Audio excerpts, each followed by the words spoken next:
Why are you sitting here? Get out now! The stale, oppressive atmosphere of the Clifton Heights District Court felt like a second home to Lieutenant Jim Barlow. 22 years on the force had forged in him an infallible instinct, a kind of sixth sense for deception, an instinct that had put countless criminals behind bars. Just an hour earlier, over a lukewarm cup of black coffee at Mom's diner, he had regaled the morning shift with his certainty. The black woman they were about to arraign was a career nuisance, probably a small-time fraudster trying to look mysterious. Today, that instinct screamed at him, pointed directly at the quiet woman sitting alone in the defendant's chair, Eleanor Vance. Her reserved dignity, instead of suggesting innocence, merely fueled his cynical disdain. Barlow approached the railing, his uniform crisp and intimidating in the dull morning light, ready to assert his dominance in what he considered his own backyard. Did this one just crawl out of a dumpster, Sterling? Looks like a waste of the court's time. Not a person to be defended. Barlow's cynical voice, thick with casual contempt, cut through the morning stillness, a sound more jarring than a thunderclap. His tone suggested that his opinion, born from 2 decades of badge-wielding experience, was the only verdict that mattered here. He didn't wait for an answer from the weary Judge Robert Sterling, who sat hunched over his papers. Barlow simply moved a scarred wooden chair toward Eleanor with unnecessary force, the scraping sound echoing off the high ceilings, treating her not like an accused citizen, but like human debris. Gasps rippled through the gallery, a wave of silent, frustrated fury rising from the few civilian onlookers, people who came hoping for justice, only to witness performance art of prejudice. Eleanor Vance remained motionless, her simple dark skirt suit and neatly pinned hair a study in composure, which only seemed to enrage Barlow more. Her silent poise contradicted every assumption he had made about her. He saw no fear, no submission, and certainly no begging, which in his mind confirmed her defiance and guilt. Judge Sterling only sighed, adjusting the neck of his judicial robe, a man who had long ceded moral authority to the aggressive local police presence. Barlow, fueled by the judge's silent complicity and the woman's unflinching gaze, felt a surge of self-righteousness. Yet that arrogance, that deep, systemic rot of prejudice, was the very thing that would unravel his entire glorious career in the coming hours. He had intended to use the court as his stage for a petty humiliation, unaware that every sneer and every condescending joke was being logged as evidence against him. The black woman he dismissed as a charity case, whose dignity he was determined to shatter with every sneer, was actually the newly appointed director of the Federal Bureau of Investigation, FBI, conducting a moral audit on his department. The court clerk, a young woman named Sarah Jenkins, nervously adjusted the collar of her blouse. She found the folder marked Vance Eleanor before her, starkly empty save for the initial charge, a dubious claim related to public disturbance and resisting arrest, and the glaring lack of personal data. No residence, no documented income, no legal representation listed. Sarah glanced up at Lieutenant Barlow, whose triumphant, mocking smile was aimed directly at the defendant's table. In the quiet traditions of Clifton Heights, where everyone knew everyone, this kind of public shaming was unusual and disturbing. Barlow, however, was clearly enjoying the performance. He began cracking jokes loudly to his colleagues seated in the gallery, making no effort to conceal his contempt. He joked that Miss Vance must be planning to pay her fine in tear-stained dollar bills, because I certainly don't see any other assets listed here. Judge Sterling, a man whose authority had softened over decades of routine small-town jurisprudence, sighed deeply. He tapped his gavel, a frail sound against Barlow's aggressive posturing. He attempted to regain control, reminding Barlow that they were under decorum. But his old-school approach was immediately overridden by Barlow's sheer presence and volume. The judge's failure to forcefully intervene was palpable. It was a silent admission that local police power outweighed the fragile authority of his court. He settled back into his large leather chair, rubbing his temples, choosing passive withdrawal over confrontation. This inaction was precisely the systemic flaw Eleanor Vance was observing. She remained still, a statue of quiet defiance in her simple, dark suit. The faint, almost invisible stain near her white collar, a residue of dirt and fatigue, from an extraction point she'd been at 48 hours prior, was a silent badge of the covert work she had just completed, a stark contrast to the clean arrogance of Barlow's uniform. When Judge Sterling finally managed to address the woman directly, his voice was apologetic, hurried. "Ms. Vance, do you have counsel present? Do you wish to petition for a public defender?" This was her moment to speak, to beg, to admit weakness, everything Barlow expected. Eleanor Vance met the judge's hurried glance, but did not verbally respond. Instead, she offered a slow, deliberate nod. Self-representation. This quiet assertion of confidence rather than being reassuring seemed to infuriate Lieutenant Barlow to a new level. He was used to the fear, the pleading, or the outright aggression of defendants, but this unnerving stillness, this reserved power, was something he couldn't categorize or control. He took her silence as an act of defiance, a subtle mockery of his authority. Barlow saw his opportunity to deliver the definitive local verdict, the kind of personal judgment that only a cop who believes he is the law can render. He leaned aggressively over the railing, his voice dropping to a harsh, low whisper that was still loud enough to carry clearly through the unnaturally quiet courtroom, ensuring everyone heard his final, crushing assessment. Barlow declared, "You know what that look means, Judge. It means she's guilty. Only the guilty go silent when they should be begging." The statement landed with the weight of absolute finality, solidifying the environment of systemic prejudice and dismissing any lingering notion of due process. To Barlow, this was the climax of the morning, the moment he asserted his infallible instinct and silenced his opposition. However, this moment of perceived victory was precisely when the true silent game shifted. Vance slowly lifted her eyes, not to meet Barlow's smug, contemptuous gaze, but to look past him. Her focus landed momentarily on a decorative metal plaque near the far wall, a small, highly polished piece of brass that reflected the light. In that reflection, fleeting and faint, was the unmistakable outline of the FBI building seal, a visual callback to the secret world she commanded. Her lips tightened into a subtle, almost imperceptible shift.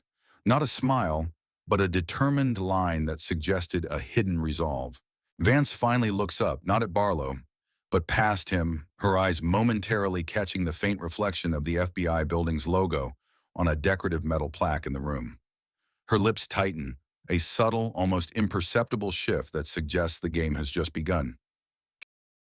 "Anyone taking bets on how long before she cracks? I'll put 20 down on 10 minutes in a teary speech about the system." The words were muffled, yet the intent to humiliate was loud enough to fill the entire silent courtroom. The air was heavy, not with legal gravity, but with the suffocating pressure of collective scorn. Lieutenant Barlow, sensing the attention of his fellow officers, was eager to prove his case was airtight, even if it meant showcasing manipulated evidence. He directed the court technician, with an overblown sense of drama, to play the body camera footage of Eleanor Vance's arrest. The video began with flashing blue and red lights on a dark street, showing Vance, still composed, putting her hands up. But just as the footage was about to show the officers making physical contact, the screen glitched violently, replaced by a message: "File corrupted." Officer Greg Hollis, the department's youngest tech-savvy member and resident meme creator, laughed loudly from the back row. He yelled, "Must be a ghost in the machine. Or maybe she hacked it with her sad eyes." The joke drew immediate laughter from the gallery of police, fueling their collective cruelty. Barlow saw the interruption not as a flaw, but as an opportunity to cement his power. He leaned toward Judge Sterling, his voice lowering but retaining its aggressive edge. "See, Judge? Always resisting, even the evidence resists cooperating with her kind." He then subtly but deliberately applied political pressure, referencing his connections on the city council and remarking that the council was very interested in how quickly this case clears the docket. This was a clear signal to Judge Sterling that prolonging the trial or questioning the evidence would have consequences for the court's budget instability. Sterling, already defeated by his passivity, merely adjusted his reading glasses, his silence a tacit admission that local political force dictated the pace of justice. Vance watched the display of false evidence and political intimidation with the same unblinking composure. The pale light filtering through the high windows highlighted the faint, almost unseen stain on her collar, the only visible mark of the real confrontation that had taken place before she arrived to face this far greater systemic test. The police gallery was still buzzing with laughter over Officer Hollis's joke. A small yet significant moment of human decency occurred. Sarah Jenkins, the young court clerk, felt a deep, wrenching discomfort as she watched Eleanor Vance endure the mocking. Sarah had grown up in Clifton Heights, where community and the concept of giving someone a fair shake were still taught as core American values, especially around Thanksgiving, which was rapidly approaching. Seeing the collective, smug cruelty of the men in uniform felt like a betrayal of everything she believed her town stood for. Quietly and trying desperately to avoid the gaze of Lieutenant Barlow, Sarah approached the defense table. She reached into her bag and discreetly slid a fresh, sealed bottle of water across the worn wood toward Vance. It was a small, silent act of compassion, a subtle rejection of the toxic atmosphere. Vance's fingers, which had been resting calmly on the table edge, briefly brushed Sarah's as she accepted the bottle. It was a swift, non-verbal acknowledgement, a connection between two women separated by their roles, but united by moral clarity. This fleeting gesture went unnoticed by Judge Sterling, who was now preoccupied with shuffling papers, attempting to project an image of authority he clearly didn't possess. Meanwhile, in the back row, Officer Greg Hollis was diligently turning their collective mockery into digital propaganda. He had quickly uploaded the raw footage of Vance's silent entry and was busy editing it on his phone. He applied a garish, sad clown filter over her composed face and overlaid the clip with sarcastic rap music, tagging it The Silent Thug Show. He then scrolled through his filters and captions, landing on one particularly cruel description, whispering to a colleague, "Look, guys, the holiday season Scrooge came to court early." He showed the finished product to Lieutenant Barlow, who burst into a loud, appreciative laugh that echoed off the quiet walls. Barlow slapped Hollis on the shoulder, confirming that this digital humiliation was fully sanctioned by his local authority. The officer's laughter, now fueled by the satisfaction of viral-ready content, served as a chilling soundtrack to the trial, emphasizing that they were not seeking justice, but entertainment at the expense of a marginalized woman.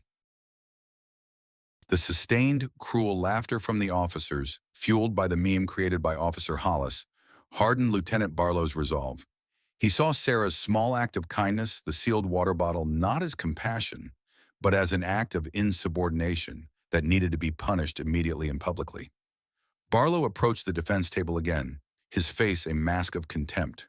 He grabbed the water bottle from Vance's table, sneering at Sarah across the room. "No handouts here, Miss Jenkins. Looks like she needs more than water. Maybe she needs a reality check." It was a moment of petty, deliberate cruelty, confirming his belief that he could control every aspect of the court's atmosphere and moral center. He did not simply return the bottle. He uncapped it and intentionally spilled a few drops onto Vance's simple, dark suit before setting the bottle back down. The gesture was calculated to be insulting, a final, small attempt to provoke a reaction or shatter her composure. The small, damp spot on her suit was a testament to the pettiness of the local authority. Yet Eleanor Vance remained still. She did not flinch, did not react to the insult to her clothing, or the reprimand aimed at Sarah. This lack of any visible response, this complete refusal to validate Barlow's emotional performance, seemed to drain the energy from the lieutenant.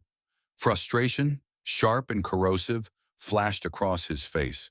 He desperately wanted her to break, to cry, to scream to confirm the criminal stereotype he had projected onto her.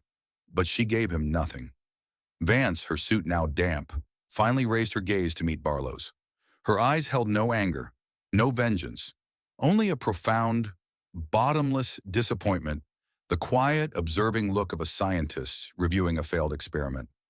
This unnerving gaze was the absolute antithesis of everything Barlow expected from a defendant, and it was the look of a power he did not recognize. This visual silence, this unexpected depth of composure, managed to silence Barlow for a split second, unsettling him as his infallible instinct momentarily falters. The quiet disappointment in Eleanor Vance's eyes snapped the last thread of Lieutenant Barlow's self-control. He interpreted her composure as a personal affront, a direct challenge to his 22 years of unquestioned authority in Clifton Heights. His voice exploded in a violent crescendo, a furious roar that was far louder than his earlier sneers. "Don't you understand, Judge? This isn't a trial for justice. It's an intervention for arrogance. We're showing her the mirror she needs to see."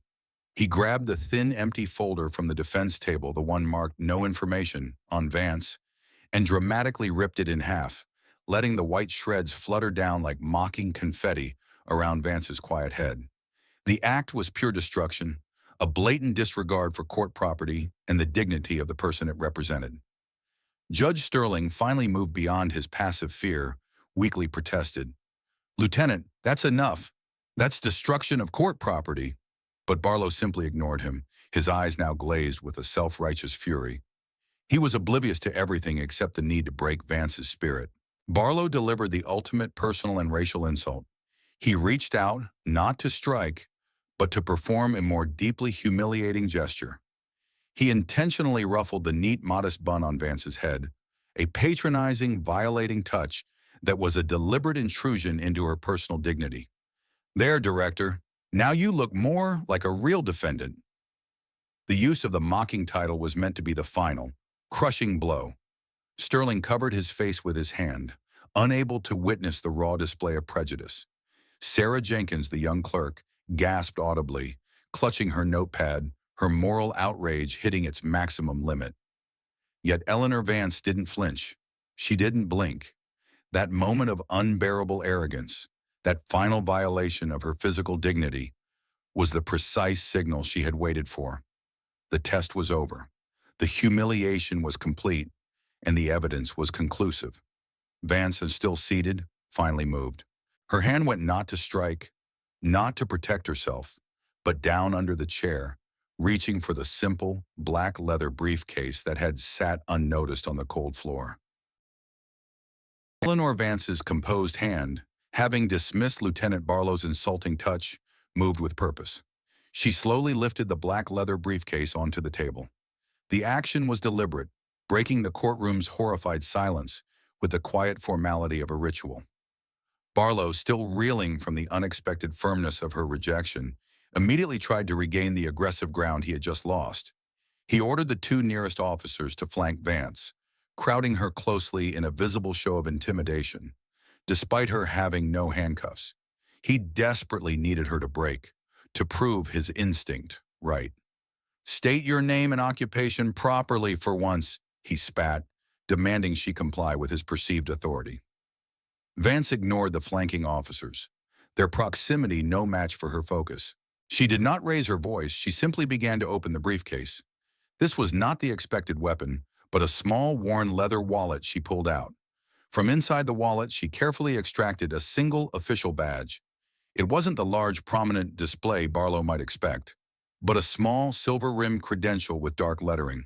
She held the badge up, not aggressively like a threat, but with the quiet authority of an undisputed fact. Judge Sterling, peering over his desk, gasped audibly, clutching the wood. The sight of the credential immediately struck a chord of familiarity in his decades of legal service. Sarah Jenkins, the young court clerk, covered her mouth with a trembling hand, her confusion dissolving into sudden, chilling clarity. Barlow's face, which seconds before was flushed with arrogant fury, went completely slack. His mouth hung open, his eyes fixed on the credential. The badge, now catching the light, displayed the name Eleanor Vance, and the title, Director, FBI. The realization hit him not as a surprise, but as an absolute physical shock, draining the color from his face and freezing his body in a stance of utter, irreversible defeat. The most powerful law enforcement title in the country belonged to the woman he had just called a dumpster case and physically humiliated. The entire room went silent, a vast, immediate vacuum where laughter and mockery had once reigned. The simple, silver-rimmed badge was the final, devastating piece of evidence, not against her, but against every person who had participated in the degradation. Lieutenant Barlow, the embodiment of arrogance moments earlier, was utterly petrified. Cold sweat broke out on his forehead, soaking the brim of the service cap he had discarded earlier. He couldn't move, couldn't speak. All he saw was the silver badge, the absolute symbol of federal power, resting squarely on Judge Sterling's bench. Eleanor Vance, having completed the reveal, gently placed the credential down, right next to the judge's wooden gavel. The small clink of metal on wood resonated like a final shot, an execution for Barlow's career. The silence returned to the courtroom, but this time it was the silence of awe and absolute terror. Vance finally spoke, her voice not loud or angry, but echoing with profound, measured authority throughout the room. Her words were precise, controlled, and aimed solely at the man whose instinct had failed him. Lieutenant Barlow, Project Mirror is complete. You have supplied all the necessary evidence. Those few words delivered an undeniable, crushing sentence. It wasn't merely a revelation of identity. It was a clear declaration that Barlow was not the victim of a setup, but the perpetrator who had willingly provided the proof of his own destruction. His prejudice and arrogance were the very mirror the project needed to reflect the system's rot. Immediately, the two men in sharp, charcoal suits, who had been sitting anonymously in the gallery all morning, rose as one. They were calm, efficient, and their every step carried the weight of unchallengeable authority. They walked directly toward the frozen Lieutenant Barlow. He trembled, trying desperately to step back, only to find the two flanking officers who now fully understood the situation unintentionally blocking him.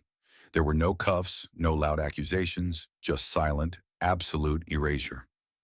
Vance sets the badge on the table beside the judge's gavel.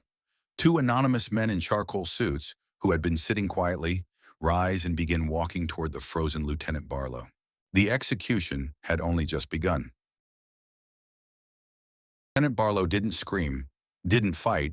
He just made a choked, pathetic sound as the two silent men in charcoal suits closed in. My wife, my pension, my Thanksgiving turkey. The mention of the upcoming holiday, usually a time of family and warmth in Clifton Heights, was the final, desperate sound of a local king losing his kingdom, erased not by force, but by the cold, immediate authority of the badge left on the desk. The two agents moved with unnerving efficiency. They placed a hand gently on Barlow's arm, and he went with them, his crisp uniform suddenly looking several sizes too large for his deflated body. There were no cuffs, no public spectacle, just a silent, absolute extraction from the system he thought he owned. As Barlow was being led away, his disgraced departure served as a chilling signal to the remaining officers. Officer Greg Hollis, the young meme creator, frantically began trying to delete the digital evidence from his smartphone. His fingers danced nervously across the screen, attempting to wipe the silent thug video and its comments from existence. A frantic, fruitless effort to erase digital footprints that the FBI director had already logged as primary exhibits. Sarah Jenkins, the court clerk, watched the scene unfold with a mixture of terror and grim satisfaction, clutching the remnants of her notepad. The silent removal of Barlow solidified the terrifying realization. Federal consequences were immediate and surgical. The agents didn't stop at Barlow. They swiftly identified Officer Hollis and a few other key officers who had been the loudest voices and the most aggressive participants in the mockery. No questions were asked. The agents simply approached, offered a small, laminated card of federal termination notice, and gestured for the officers to follow. It was a silent, absolute purge, removing the core of the toxic arrogance from the system. Judge Sterling watched the scene, horrified, finally seeing the true devastating cost of his passivity. His inaction, his 30 years of choosing the easy path, had allowed this rot to fester, and now the cleanup was ruthless, absolute, and beyond his control. With the worst offenders silently escorted out, Eleanor Vance finally stood. Her dark suit, still slightly damp where Barlow had spilled the water in a petty act of humiliation, now seemed to lend her an even greater, unyielding authority. She was no longer the vulnerable defendant. She was the unflinching executor of moral law. She walked deliberately toward the defense table, picking up the torn shreds of her file that Barlow had ripped apart. Holding the flimsy pieces, she addressed the remaining stunned court staff and police, her voice measured and cold, a stark contrast to the aggression that had dominated the room moments before. "This trial was never about me," she stated, her words dropping into the silence with the weight of granite. "This trial was phase 1 of Project Mirror. Your actions were the data. Your prejudice was the finding." The revelation of Project Mirror sent a fresh wave of realization through the room. Every sneer, every laugh, every passive glance had been logged as evidence in a grand, calculated ethical experiment. Vance confirmed that the purpose of her silent presence was to test if the jurisdiction still respected human dignity when faced with someone perceived as vulnerable and powerless. She then detailed the precise failure. She reminded the onlookers that they had actively participated in or silently tolerated the mockery, making the court a place where systemic bias was celebrated.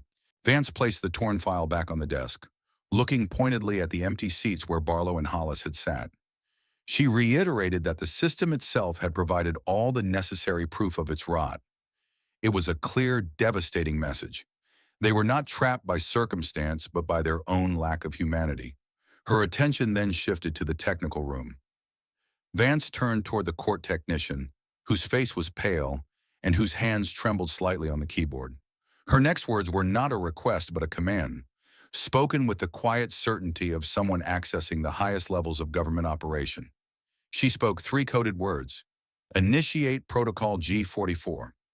The technician, knowing G44 represented an emergency federal takeover of local data, immediately accessed the system. The transfer was swift and silent, moving all court audio, visual logs, and digital communications from the past few hours directly to the FBI. The true documentation of the day's moral failure was now securely in federal hands. Eleanor Vance, having secured the evidence, turned her full attention back to the silent figure of Judge Robert Sterling. He was the highest local authority remaining, and his passivity was, in Vance's view, the most dangerous form of corruption. He hadn't laughed, but he hadn't stopped the cruelty either. Vance walked deliberately to the judge's high bench, picking up the FBI badge she had revealed moments ago. She didn't return it to her pocket. Instead, she let it rest in her palm as she delivered her final, devastating judgment on him. "You, Your Honor, allowed a fundamental violation of justice. That in my world is the highest form of crime." Her voice was a quiet condemnation, highlighting the 30 years he had spent choosing comfort over confrontation. Sterling, hearing the verdict against his professional life, lowered his head onto his folded hands, his silence now the silence of utter defeat and shame. Vance had completed her audit. Her presence was no longer required. She didn't need to fire anyone else. The system would now proceed to clean itself.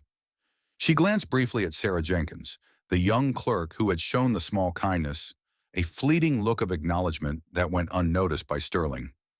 Without another word, Vance turned and walked to a side door, a door marked "Authorized Personnel Only," a door that had likely been forbidden to her mere hours ago, but which now opened for her without question.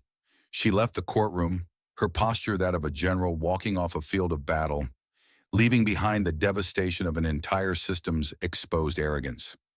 As the door clicked shut behind the FBI director, the silence in the room was absolute. Judge Sterling, feeling the cold weight of his failure, slowly removed his judicial robe. His hands were visibly trembling as he placed the heavy fabric down. He reached for his personal phone, the silence of the room screaming for him to act, to mitigate the disaster he had allowed. He knew his career as a judge in Clifton Heights was likely over, but he had one chance left: redemption, not for his job, but for his conscience. His chance for redemption had just begun. Judge Robert Sterling sat alone on his elevated bench, the silence of the now empty courtroom weighing on him far heavier than any verdict he had ever delivered. He looked down at the spot where the FBI director's badge had rested, then at the empty space where Lieutenant Barlow had once stood. His chest puffed out with local pride. Sterling muttered the crushing realization aloud. 30 years of doing the right thing, and 1 hour of silence ruined it all. His hands reached instinctively for his phone, not to call a lawyer, but to contact his wife, Patricia. He had to confess his moral failure, admitting that his passive silence was the very thing that broke the sanctity of his courtroom. His integrity, which he believed was rock solid over decades, had crumbled because he chose not to confront the aggression of the local police. He managed to clear his voice and speak to Patricia with a deep, weary sigh, canceling his upcoming hunting trip, a tradition he rarely missed, and admitting he needed to clear his head and his conscience. He knew his career as a sitting judge was likely over, but he had to ensure the moral failure stopped with him. He then called his clerk, Sarah Jenkins, into his chambers, the cool, sterile air of the room feeling more like a wiped crime scene than a seat of justice. Sterling looked at the empty defense table, the sight bringing back Eleanor Vance's final powerful words. He remembered her quiet condemnation of his inaction and her final, echoing line, "You should have stayed as silent as I did." He understood now that her silence was not a defense. It was the ultimate moral test, and he had failed spectacularly by remaining silent against injustice. He placed his judicial robe carefully on the chair, recognizing it no longer felt like a garment of authority, but a cloak of shame.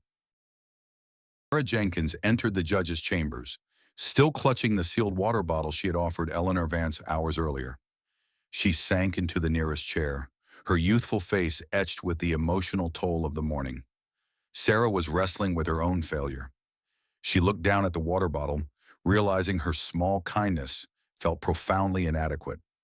She had performed a minor gesture of humanity, but she hadn't possessed the courage to speak up against Barlow's bullying or to condemn the meme being created by Officer Hollis. Her small act of compassion felt almost meaningless against the systemic cruelty she had witnessed. Sarah felt a deep, wrenching guilt, realizing that simply not participating in the evil wasn't the same as fighting for the good. Her fear had made her complicit. Judge Sterling, seeing the distress in his young clerk, understood immediately that she was suffering from a moral injury, not a legal one. He shook his head, looking worn and older than his years. He pulled a small, encrypted thumb drive from his pocket, a sleek device that looked far too advanced for the aging courthouse. "The FBI director left this for me, Sarah," he said, his voice quiet and heavy. "She didn't leave a verdict for us. She left a syllabus." Sterling handed Sarah the drive and explained the unexpected directive. They were to start a new, mandatory training protocol immediately. He explained that Director Vance's intention was not just to punish, but to educate those who remained. "It's called ethical humility," he declared, the title itself a direct rebuke to Barlow's earlier arrogance. He explained that this training would begin with an immediate review of the raw Project Mirror footage. Sterling looked directly into Sarah's eyes, emphasizing the weight of the task. He stressed that they were now the custodians of the lesson. Sarah inserted the drive into her computer. She found the core curriculum and the classified Project Mirror files. She then located a specific folder and clicked to open the raw, unedited courtroom footage. The screen flickered to life, showing every sneer, every laugh, every violation, and every moment of her own small, fearful gesture of offering the water. She realized the director had recorded everything, not to simply punish, but to provide an absolute, undeniable teaching moment, forcing them to confront their moral nakedness. Sarah was horrified, yet simultaneously captivated by the depth of the lesson. Sarah Jenkins, pale but resolute, watched the raw footage again the moment Lieutenant Barlow had ripped up the file, the moment of her own fearful hesitation, and the moment Director Vance delivered her calm sentence. She realized that the director had recorded everything to teach, not punish. The profound realization of Vance's true intent reformation over revenge settled over her. Sarah looked up at Judge Sterling, who was now reviewing the initial syllabus for ethical humility. She asked him the question that weighed heaviest on her heart. "Judge, why didn't she fire us all? We failed the test." Sterling leaned back, looking out the window at the familiar street of Clifton Heights, now seeming strangely alien. He shook his head slowly. "Because she needed witnesses, Sarah, and perhaps she saw hope in the humanity we almost lost." His words confirmed the new path. They were not convicts, but custodians of a painful lesson. This was not a trial of guilt, but a reckoning of conscience, and they were the ones left behind to carry the moral weight. Sarah turned back to the encrypted drive. She closed the raw footage file, feeling the weight of the digital scar. She then noticed a tiny, distinct icon she hadn't seen before, a small encrypted folder. Its title was simple, understated, yet resonated with immense emotional power. The Grace. Her hand trembled slightly as she hesitated over the icon. Opening this folder, she knew, meant more than just accessing a file. It meant seeing the director's final, private intentions, the true extent of her forgiveness and compassion, a level of empathy that Barlow and the system he represented could never comprehend. Sarah exchanged a look with Judge Sterling, who merely offered a small, encouraging nod. Her role as a silent witness was over. Her role as an agent of change was about to begin. She took a deep breath, her heart pounding against her ribs, ready to face the director's final moral message. She hesitates, realizing opening it means seeing the director's final, private intentions of forgiveness. The next morning did not begin with the usual rush of stale coffee and bureaucratic chatter. Instead, the local news headlines, usually focused on traffic or high school football, screamed a silent, profound truth. Top local lawmen resign amid ethics probe. The swift, noiseless disappearance of Lieutenant Barlow, Officer Hollis, and several others was the real story, a chilling confirmation that the silence of the FBI was more powerful than any siren. Sarah Jenkins, who had spent the night awake reviewing every frame of the Project Mirror footage, finally felt ready to face the director's final message. She was sitting in her small, tidy office, the early morning light warming her desk. With a profound sense of anticipation, she clicked the encrypted folder labeled The Grace. Inside, there were no legal documents or final indictments. Instead, Sarah found two highly sensitive, personalized documents. The first was a recommendation letter for her immediate transfer and training to the FBI's Ethical Conduct Division, signed personally by Eleanor Vance.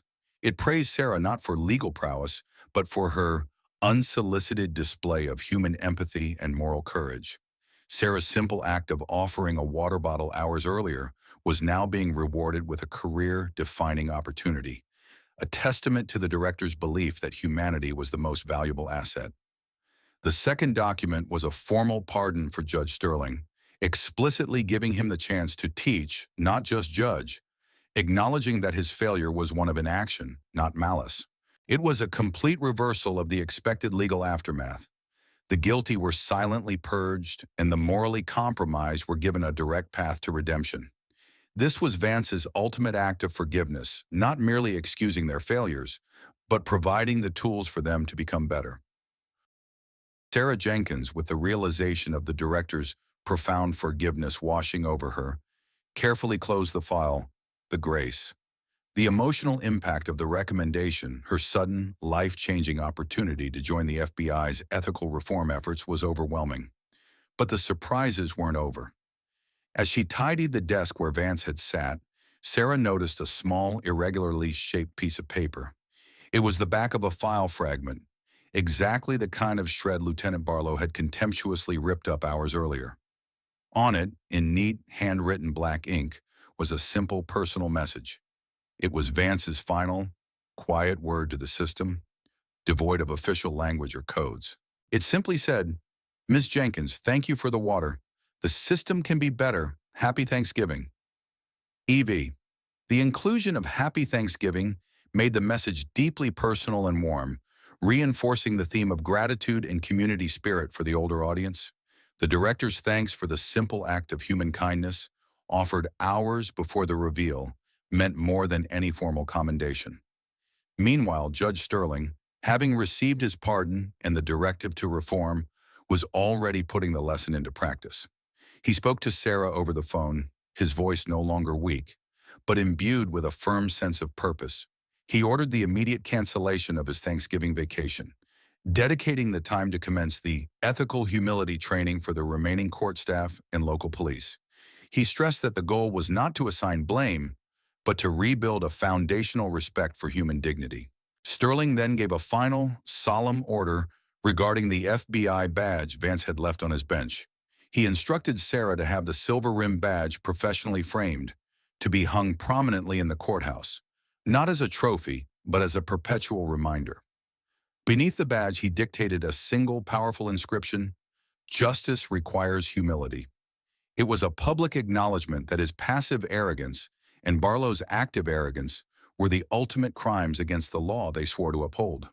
The badge and its inscription became the new moral centerpiece of the Clifton Heights courthouse, a silent symbol of the director's unexpected verdict.